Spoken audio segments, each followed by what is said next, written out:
It is 1805. The ALA hasn't been created yet. Prohibition is set, leading many to being without literature.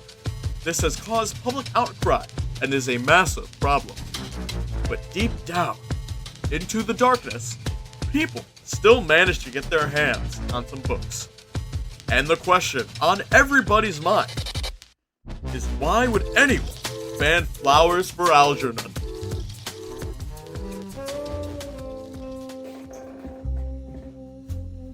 You looking for the old stuff, pal?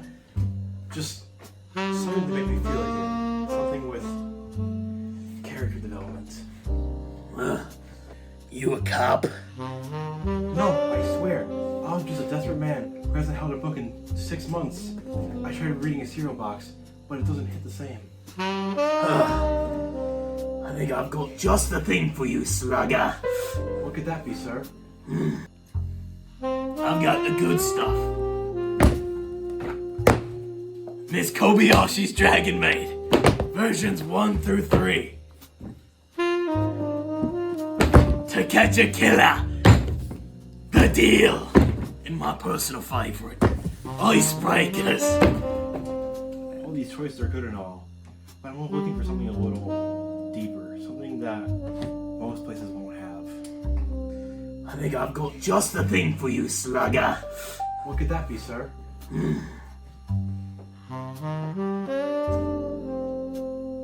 This book called Flowers of Algernon. Historically, this book has been banned or challenged for supposedly containing adult themes, references to drinking, or being emotionally upsetting. But these bans ignore the whole point. Flowers for Algernon uses those emotional beats to show the humanity of its characters. It's not shocking for shock value. It's honest. A supporting quote might be, quote, "I'm dumb, but I love my work. And I love Mrs. Kinnanen." From the Progress Report #1. This just shows Charlie's innocence and his lack of emotional depth right from the beginning. This book isn't banned for the actual inappropriate content.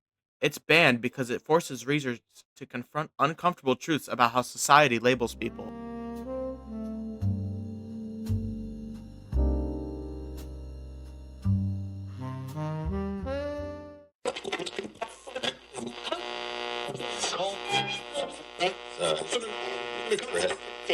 Good evening, and I am Donald Donaldson, and you're listening to 99.4, and this is American News. Remember, trust us with your news. On tonight's programming, we have a very special guest for you all. H.P. Lovecraft has showed up to read us a segment from his newest piece. Not literature, because mind you, the prohibition is still going. Take it away, H.P. Yes, sir, absolutely. The banning of Flowers for Algernon undermines one of literature's greatest strengths, helping readers understand perspectives unlike their own. Through Charlie's progress reports, his diary entries, we can see his hopes, fears, and relationships evolve in a raw, intimate way, just as if we were alongside him, Robert. And I did have a quote from it. Now I understand one of the most important reasons for going to college and getting an education is to learn that the things you believed in all your life aren't true, and that nothing is what it appears to be. This demonstrates Charlie's growing empathy, learning to question assumptions, including how he used to view others. What an insightful insight into this piece of literature. Well, that's it for this programming. Next time on the Deep Dark Dark Deep, we will be uncovering why it is that flour tastes really good inside of cookies. Now, this is Donald Donaldson signing out. And remember, trust us with your news. That thing lies more than my landlord.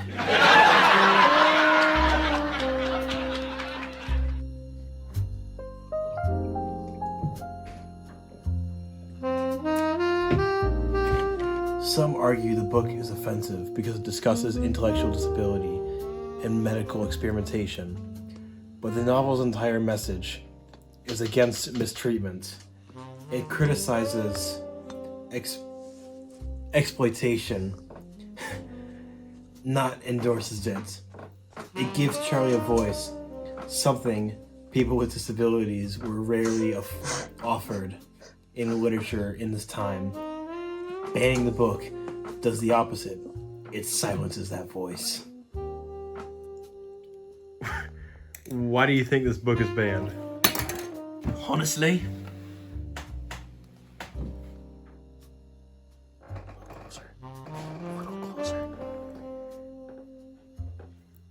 because it makes people think. Makes them smarter. I don't think it's how that works.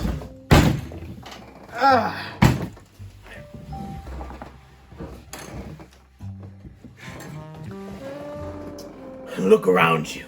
This whole prohibition, it ain't about alcohol. It ain't even about books. It's about control. It's about limited knowledge. If a story like Flowers of Algernon teaches folks to question their world, well, it's dangerous to the folks in charge. Also, I think people that read the book feel it's offensive towards the people who are mentally challenged. However, I believe the book explores. Could you hand me the milk? Could you hand me the drink?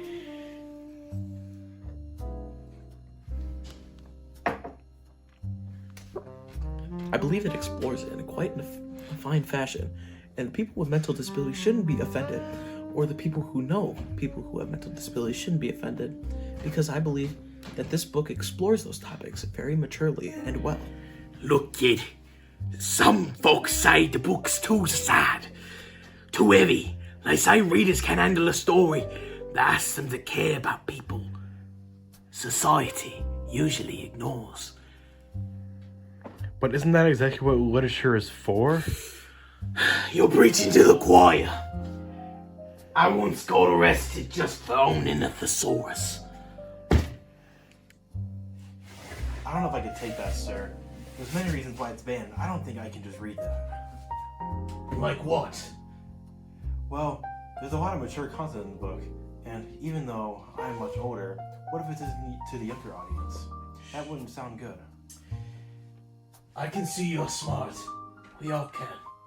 Maybe even too smart for your own good. Knowledge is a curse. In your case, it isn't. You speak of a future that is yet to come. Fear is not destruction. It's awareness. Brunk, right now, you stand on a ledge with an inky abyss breathing below you.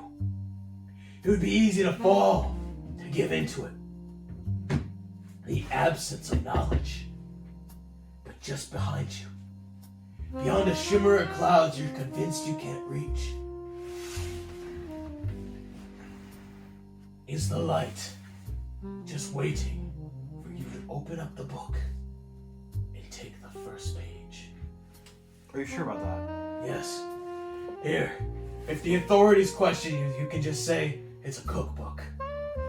What kind of cookbook? The kind with character development. Probably. Oh my god, the cops are here! What? Go! So, in the year 1805, or 1959, or whenever, one truth remains. Stories matter. And every story deserves to be protected, not banned or challenged.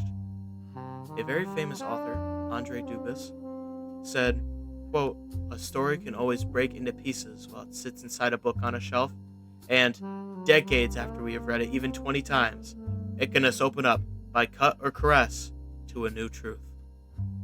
Thank you for watching.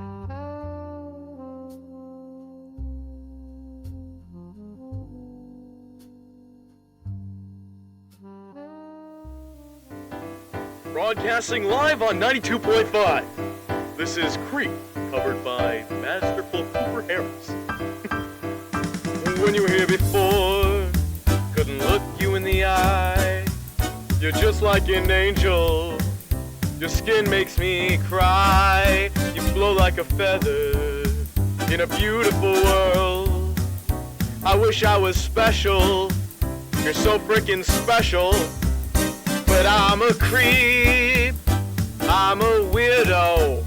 What the heck am I doing here? I don't belong here. I don't care if it hurts. I wanna have control. I want a perfect body. And I want a perfect...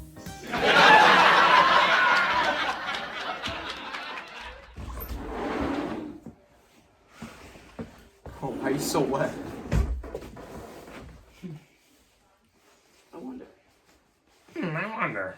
I just gave you gloves. Yeah, good boy. Look at my hands. Yeah, we're putting this in the. What? We're putting Sausages? Yep. We're putting this in the bloopers.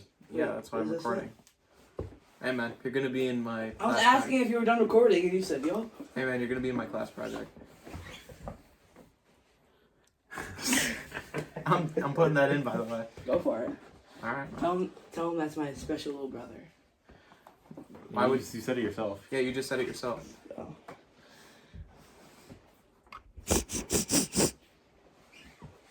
My name's fine. I know. Enough of me. Oh, there we are. Now it is. We are charged! Some argue the book is offensive because it discusses intellectual disability and medical experience. What are you doing, bro? I was messing with the Zoom. Why are you messing with the Zoom in the middle?